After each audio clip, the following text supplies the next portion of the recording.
Hi friends, Canadian potatoes have quietly disappeared from American shelves. No headlines, no big announcements, just gone. In just a few months, over 140,000 tons stopped crossing the border. Why? A sudden 35% U.S. tariff hit in April 2025, making fries more expensive and shaking up one of the most stable trade relationships in North America. No retaliation from Canada, no press drama, just silence. And a $1.6 billion deal with Asia. Is this just about potatoes? Or is something much bigger slipping away? But before we dive in, make sure to subscribe to the channel.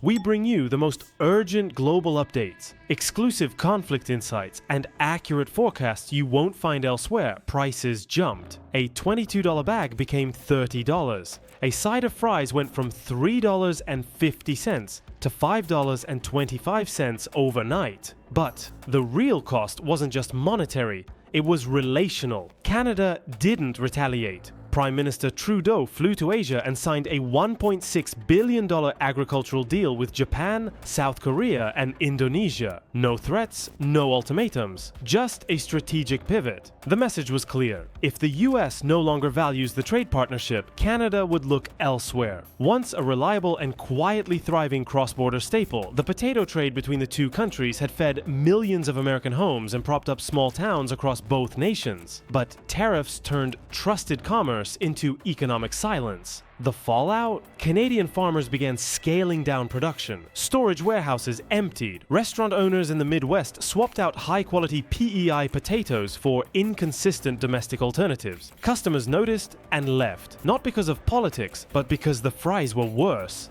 There was no formal exit, no table flipping, just quiet disengagement. Trade reports showed a 41% collapse in Canadian potato exports to the US by mid-2025, the steepest drop in decades. Companies like McCain and Cavendish cut contracts. Thousands of jobs, once reliant on smooth cross-border logistics, are now gone. And in return, American importers got soggier fries and rising costs. What Canada did instead was pivot inward and eastward. Domestic processors retooled for local markets. Extra supply was diverted to food banks. And instead of escalating tension with Washington, Ottawa found new buyers across Asia. Fresh and frozen Canadian potatoes now head to Indonesia, Thailand, Trinidad, and even Panama. Some nations purchasing over $10 million in product. New infrastructure is growing in Charlottetown.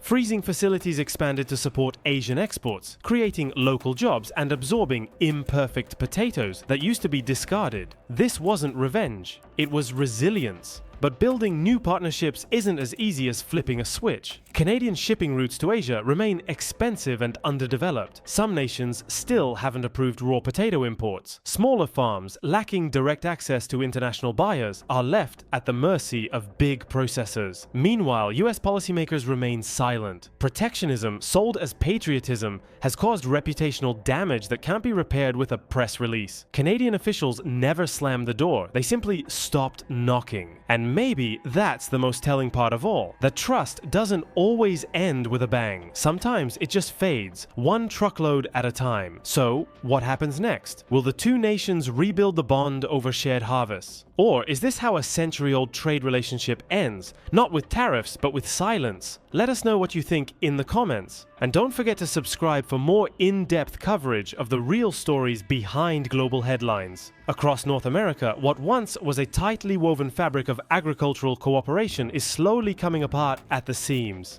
It's not just potatoes. Canadian grain exports are encountering new customs friction. US dairy shipments are being met with delays in Quebec. Even seed certification, once a technicality, is turning into a bureaucratic battleground. Trade used to be about predictability, the steady movement of goods between trusted partners. But in 2025, trade is now political theater. Every tariff is a headline, every delay a message. And in that environment, even food becomes a bargaining chip. The US, once seen as a champion of open markets, is now playing defense. Protectionist policies, short-term political wins, and isolationist rhetoric have replaced the decades-long ethos of mutual benefit. Meanwhile, countries like Canada are learning to diversify not out of choice, but necessity. And let's not underestimate the geopolitical ripple effect. When Canada signs multi-billion-dollar food agreements with countries like Japan and South Korea, it's not just about potatoes, it's about alignment. These deals tighten economic ties, foster diplomatic goodwill, and open doors to broader cooperation in energy, tech, and even defense.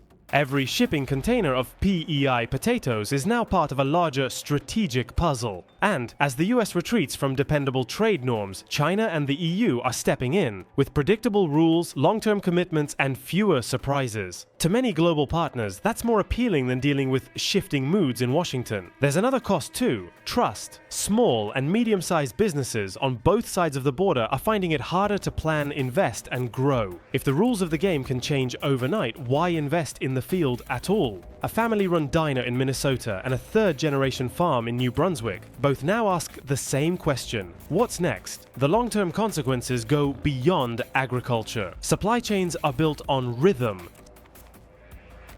Cycles of harvest, production, shipment, and sale. When a major player like the US disrupts that rhythm, it doesn't just harm others, it destabilizes itself. Domestic processors have already started raising alarms about shortages. Packaging facilities are running below capacity. Cold storage warehouses are filled with inconsistent stock. And let's not forget the consumers. The average American doesn't know about trade briefs or tariff tables, but they know when the fries are thinner, the price is higher, and the taste is off. Discontent builds quietly, just like trust disappears, one soggy fry at a time. Looking ahead, rebuilding trust won't happen through slogans or press releases. It will take structure, it will take strategy, and above all, it will take listening. The US can still lead in global trade. It can still be the partner others rely on. But first, it has to decide. Is the goal to protect optics or to build resilience? Because if it keeps choosing isolation wrapped in nationalism, then more partners, not just Canada, will stop knocking. The choice is no longer about being first. It's about being reliable. What started with a tariff has quietly evolved into a reshaping of trust, not just between Canada and the United States, but across the global trading system. The real story isn't just about potatoes or price hikes.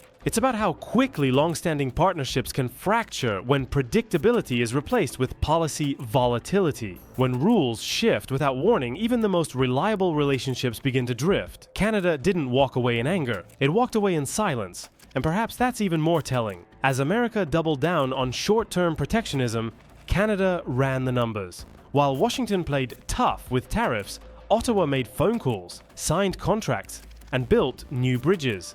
That difference in approach sent a message not just to trading partners, but to the world. In a time when the global economy thrives on cooperation, predictability is the new currency. And right now, Canada is cashing in. But even as new markets open in Asia and the Caribbean, the transition isn't seamless. Freight to Southeast Asia is still expensive. Cold chain logistics remain underdeveloped. Small farms, once integrated into a stable North American ecosystem, are struggling to adapt to sporadic international schedules and fragmented demand. They're producing world-class goods but waiting for ships that don't come often enough, or buyers who still favor big-name exporters. And while large processors can afford to diversify and take risks, the little guys are stuck in limbo. Too big to quit, too small to lead. South of the border, the consequences are spreading quietly but steadily. Suppliers are scrambling to find reliable volume. Restaurants are rewriting menus or quietly reducing portion sizes. Diners are noticing the difference, not just in flavor, but in consistency, in texture, in cost. The sense of normalcy that once defined everyday meals is cracking. Not from catastrophe, but from 1,000 tiny shifts that no one can fully reverse. Fries taste different. Shelves look thinner.